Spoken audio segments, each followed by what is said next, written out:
In 1950s kitchens across America, ground beef represented hope stretched thin across the week, transformed by resourceful housewives into 7 different dinners from a single pound. These recipes emerged from necessity when families counted pennies and meat remained a luxury rationed by budget rather than war. Today, we journey through 25 forgotten ground beef dinners that fed generations through economic uncertainty and hard times. These aren't just recipes. They're survival manuals from an era when creativity in the kitchen meant the difference between hunger and a full table. Hamburger gravy over toast. Perhaps no recipe better captures the art of stretching meat to feed many mouths with so little. During the 1950s and through the recession years of the 1970s, a single pound of ground beef might need to feed a family of 6 or 8. Factory workers and coal miners returned home to tables where mothers performed daily miracles with humble ingredients. When steak remained an impossible dream, hamburger gravy became the weeknight standard.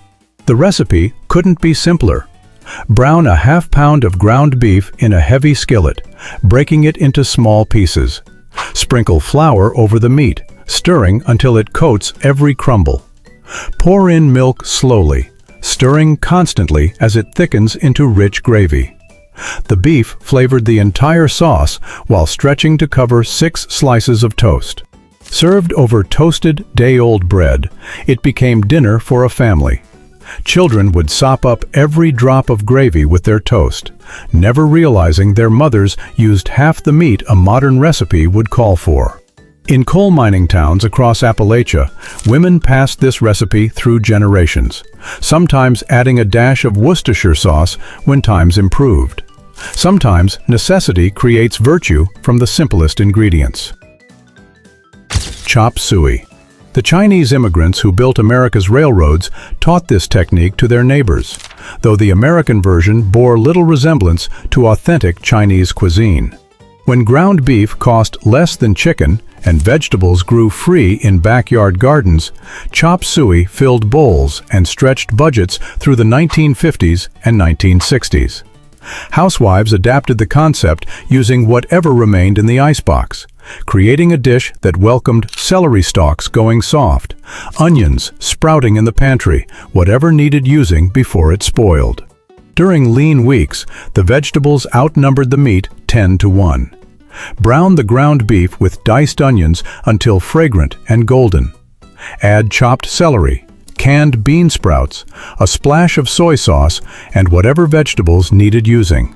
A slurry of cornstarch and water thickened the mixture into something substantial. Served over rice, a small amount of meat combined with vegetables to create the illusion of abundance. The rice stretched the meal even further, filling hungry bellies. Pennsylvania Dutch communities embraced this practical dish, serving it at church socials where every family contributed what little they could afford. The beauty lay in its flexibility. No 2 pots of chop suey tasted alike, each reflecting what grew in gardens or what the budget allowed that particular week. Honest food for honest times. Goulash. Not the authentic Hungarian dish, but the American interpretation that became a staple in working-class kitchens nationwide. Through the 1950s, 1960s, and 1970s, this one-pot wonder appeared on tables from factory towns in Michigan to farming communities in Iowa. When fresh vegetables became scarce in winter and budgets tightened, goulash required only pantry staples and a single pound of ground beef. Mothers could prepare it in the morning, let it simmer while they worked, and return to a complete meal ready to serve. Brown ground beef with onions in a large pot. Add canned tomatoes, elbow macaroni, whatever spices the cupboard offered. Let it bubble and thicken, the pasta absorbing the flavored liquid, the tomatoes breaking down into sauce. Some added corn from summer canning. Others stirred in green beans. The pot simmered until the macaroni turned tender and the flavors melded together. That's it. Children often preferred it to fancier meals, never understanding their mothers served it when money ran low.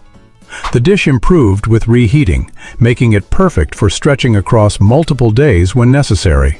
In textile mill towns across the South, women shared variations, each family claiming their grandmother's version as the authentic recipe. The recipe appears in handwritten cookbooks passed through families, sometimes with notes about doubling the macaroni when meat prices climbed. Shepherd's pie. The British brought this concept across the ocean, and American housewives adapted it to stretch ground beef further than any shepherd imagined. During hard times through the 1950s and beyond, a single pound of ground beef hiding beneath mashed potatoes could feed 8 people if the potato layer rose thick enough. Farm families grew their own potatoes, making this dish nearly free beyond the precious meat. When beef prices soared, mothers increased the vegetable ratio, adding peas and carrots until the meat became merely flavoring rather than substance. Brown the ground beef with diced onions and carrots. Season with salt, pepper, whatever herbs grew in the kitchen garden. Spread the mixture in a baking dish, top with thick mashed potatoes, creating peaks and valleys with a fork. Bake until the potato peaks turned golden brown, the edges crispy.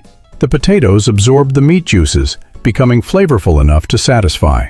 Some families served this with gravy to stretch it even further. Scandinavian immigrant homes across the Midwest embraced this practical meal, serving it on the coldest winter nights when the oven's heat warmed the entire kitchen. Children would count the peaks in the potato topping, claiming the crispiest ones as their portion. During the leanest years, some mothers made shepherd's pie with the potatoes forming most of the dish, the meat scattered so thin you could count the crumbles. Spanish rice. Despite the name, this dish spoke more about Midwest pantries than any Spanish kitchen, becoming a staple wherever Catholic families needed meatless stretching. When families faced both religious restrictions and financial constraints, Spanish rice appeared on Friday tables throughout the 1950s and into the 1970s. A small amount of ground beef flavored cups of rice, making the protein go impossibly far.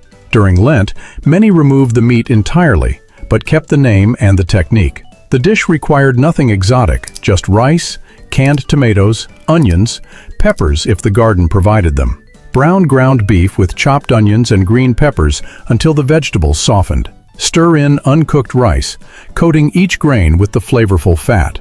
Add canned tomatoes and water, bringing everything to a simmer. Cover and let it cook slowly until the rice absorbed the liquid and turned tender, the tomatoes breaking down into sauce that stained everything red. The rice swelled to fill the pot. Children learned to appreciate the crispy rice that formed on the bottom of the pan, fighting over those caramelized bits. Mexican immigrant families in the Southwest watched their neighbors' interpretation with bemusement, this mild version bearing little resemblance to authentic Spanish cuisine. Yet it fed families, and that remained the only measure that mattered. Meatloaf, the iconic 1950s dinner that appeared on millions of tables each week, stretching a pound of meat with breadcrumbs, oats, crackers, whatever needed using. Through post-war prosperity and recession years alike, meatloaf represented the housewife's ultimate magic trick. A single pound of ground beef, extended with fillers, shaped into a loaf and baked, could slice into 8 portions. Thrifty mothers added more breadcrumbs and fewer eggs when money tightened. The loaf always emerged looking substantial, its size disguising how little actual meat it contained. Mix ground beef with breadcrumbs soaked in milk, a beaten egg, minced onions, salt and pepper. Some added ketchup or tomato paste. Shape into a loaf in a baking pan, top with ketchup or a tomato glaze. Bake until golden brown and cooked through, the juices running clear. Slice thick or thin depending on how many mouths needed feeding. Cold slices made sandwiches the next day, further stretching the single pound of meat across multiple meals. Nobody admitted which family stretched their meatloaf furthest, sparing everyone embarrassment at church socials where each family contributed their version. Modern recipes call for 2 pounds of meat for similar serving sizes, but grandmothers remember making it work with half that, the bread and oats and crackers turning scarcity into abundance through sheer determination. Stuffed peppers. When bell peppers grew abundant in summer gardens, this meal stretched ground beef into portions small enough to fit inside a hollow vegetable. During late summer through the 1950s, when gardens overflowed with peppers and tomatoes, housewives stuffed these vegetables with rice-extended ground beef to make the meat go impossibly far. Each pepper half became an individual serving, the vegetable itself forming half the meal. A single pound of beef could stuff 8 pepper halves when mixed with enough rice. Nothing went to waste. Brown a small amount of ground beef with diced onions. Mix with cooked rice, salt, pepper, perhaps a spoonful of tomato sauce. Cut bell peppers in half lengthwise, removing seeds and membranes. Fill each pepper half with the meat and rice mixture. Arrange in a baking dish, pour tomato sauce around them, bake until the peppers softened and the filling heated through. The peppers themselves became tender enough to cut with a fork. Children learned early to eat both the filling and the pepper, wasting nothing their parents provided.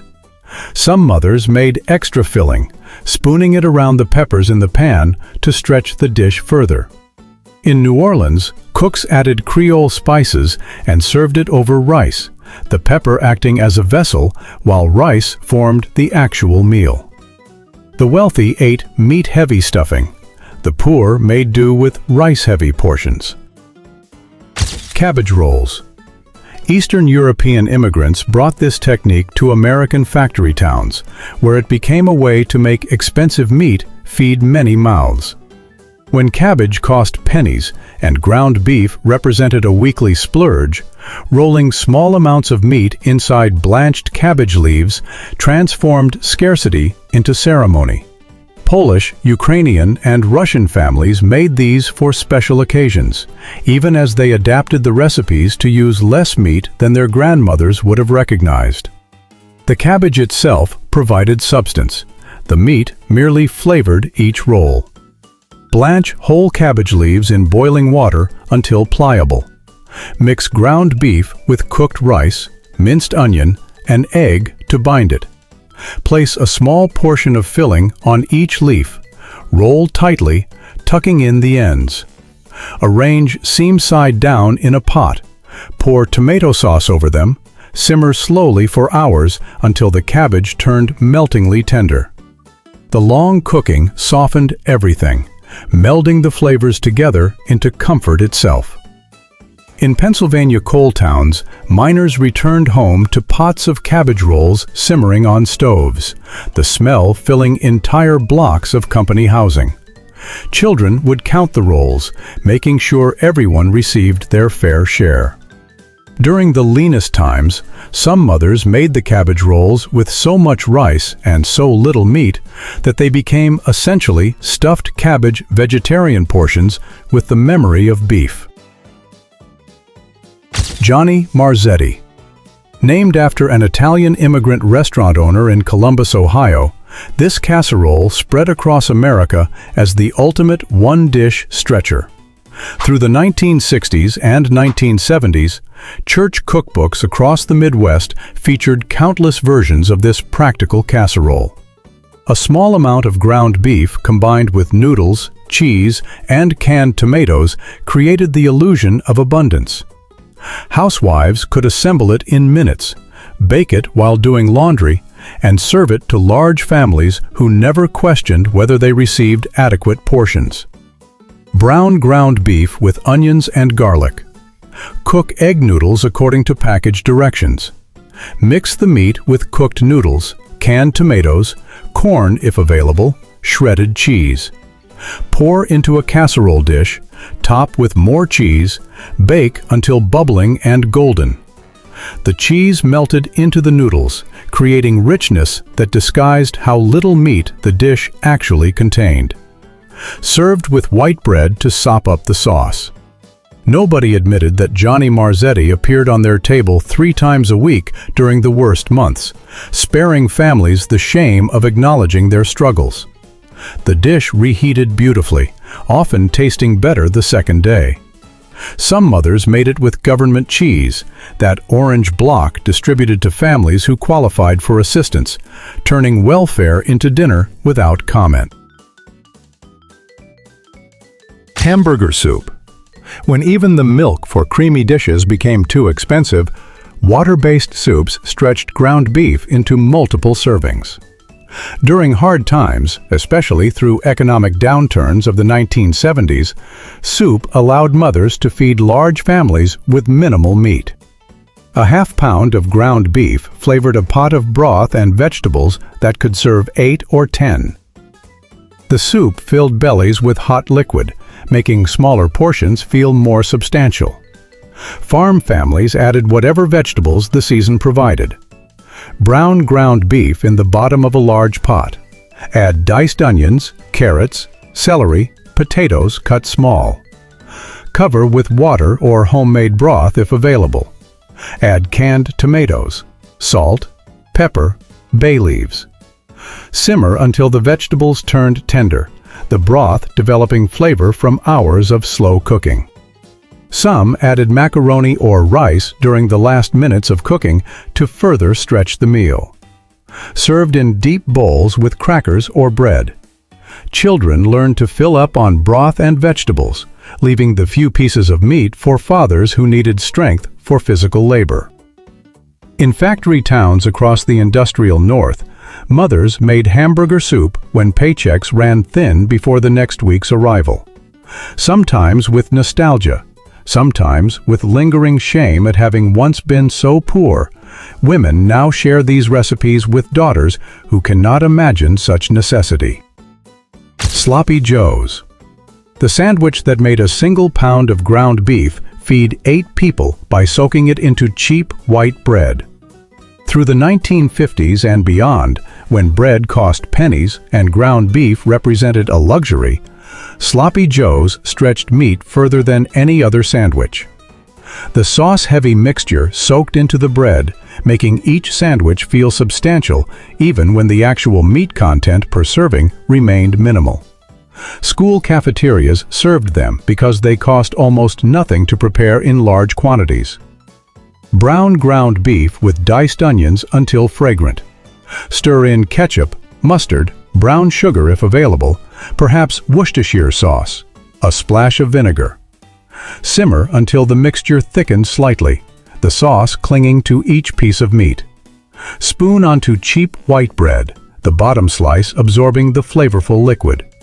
Top with another slice. Some added pickle relish to extend the sauce even further. Children sometimes sprinkled sugar on top to cut the tanginess, creating sweetness their parents never intended. The sandwiches fell apart when eating, requiring plates and forks, but they filled hungry bellies. At church socials, mothers brought pots of Sloppy Joe mixture, knowing it would feed more people than any other dish they could afford.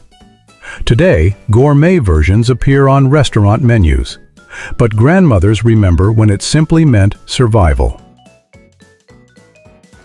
Hamburger noodle casserole. The most basic combination imaginable, yet it appeared on millions of tables when nothing else remained in the cupboard. When the budget allowed only ground beef, egg noodles, and a can of cream soup, this casserole emerged from necessity. Through lean weeks in the 1960s and 1970s, mothers made this dish knowing its inadequacy but unable to provide better. The cream soup, usually mushroom or chicken, provided the only flavoring beyond salt and pepper.